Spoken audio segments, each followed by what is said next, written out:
There are two worlds.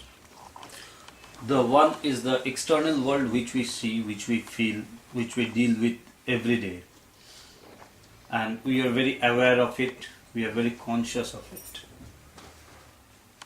And there is another world which we can feel at times when, for example, when someone very near to me, who is very dear to me, or one of my relatives suddenly dies.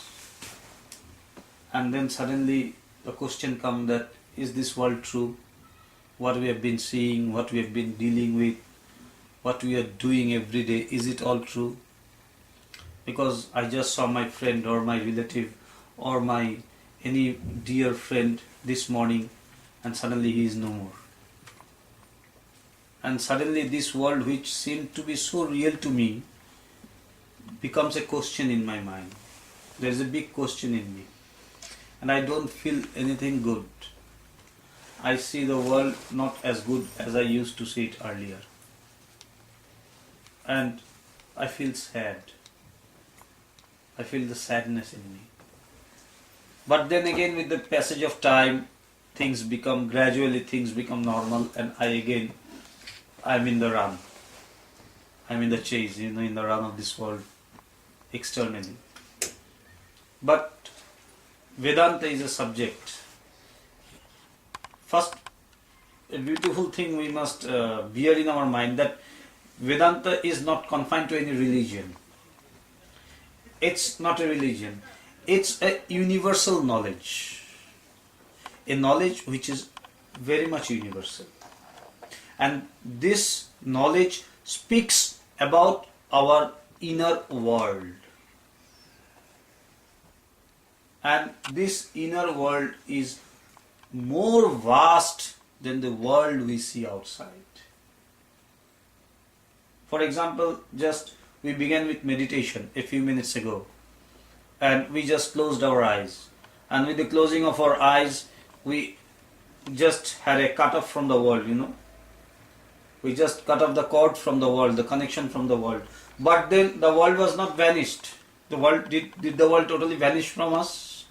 No, in our inside we had a world which is much bigger than the world we see outside. It's so vast. We closed our eyes, we had no connections with the world, but no, there was the world within me. And this world is much, much, much more bigger than the world we see outside. And then, actually, if we see that what we are for in this world, what we search in this world, why are we running? We are always busy from morning to night, when we start to know something good or better, or when we can discriminate, this is good, this is better, or this is good, this is bad. From that time we start our run. We are running, and till we go to the graveyard we are running. But did we ever ask the question, for what? Why for are we running? What is the cause of our running? What is the goal of my running? What do I really want? What is my goal? I will say that my goal is to become an engineer or a professional or an MBA or an MCA or a big manager or something like that. But that cannot be just the goal of my life. That's a livelihood. Livelihood is for life, but life is for something else. Life cannot be just for livelihood. It cannot be so small, just to become an engineer or a doctor or a good professional. It's for something else. And why is this for? The first thing is that we all want to enjoy. We all want to laugh. We all want to smile. We all want to be happy. This is the first thing that comes to our mind. Why? We will enjoy this world. The first thing what we want is that we want enjoyment. We want to be happy. But when we go in this world, when we enter into this world, there are so many real things which does not allow us to be happy always. There are so many things. There are so many hard realities of this world which does not allow us to be happy always. And we become sad, we become frustrated. Despite having all the good things in the world, despite having all the amenities at our hand in our house, still we cannot smile. We become frustrated. We become tensed. Why? Because we have known of this external world, but we do not know of the real world which is within me, which can actually give me happiness, which can actually give me peace, which can actually make me happy.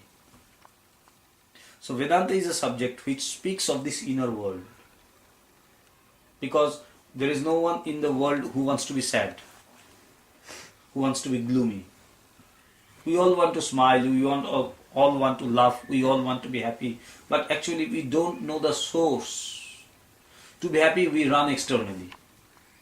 Okay, I go to the supermarket, or I go to a Inox or a cinema theater, a theater hall, and I see a very good film and I will be happy. No, it can make me happy for maybe 2 or 3 hours, but then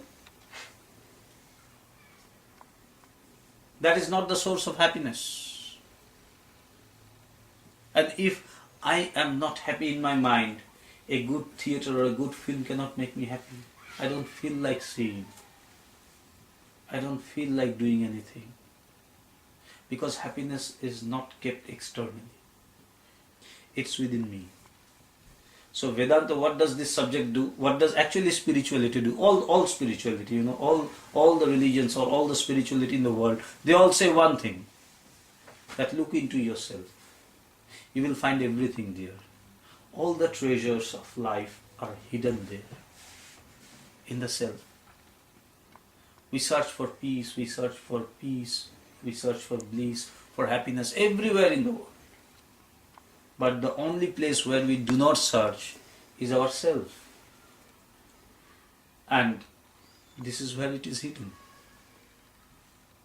There is a very beautiful story. There is a very beautiful story which I have heard, that once there was a very rich merchant going in a train, and this merchant was going and he had a lot of money in his purse, and in the same train, just opposite to him, there was a thief who was also going in the train to steal something in the night.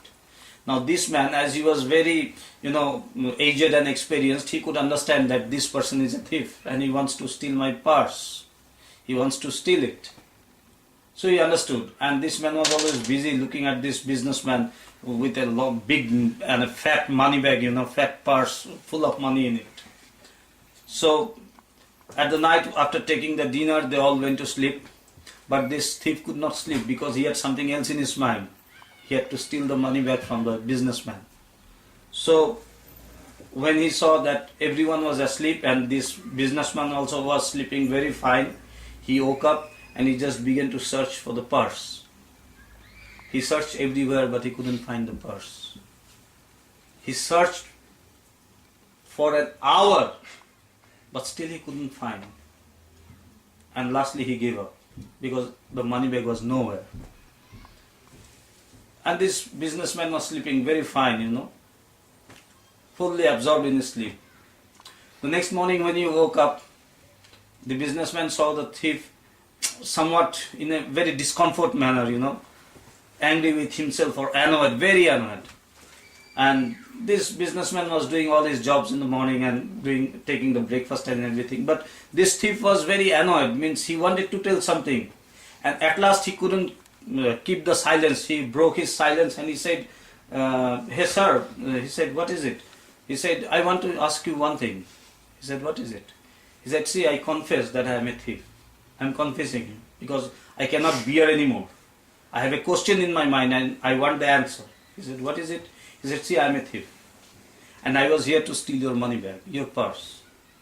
I saw it, that you are a very good purse and a lot of money in it. But can you kindly tell where is the purse? Where did you hide it?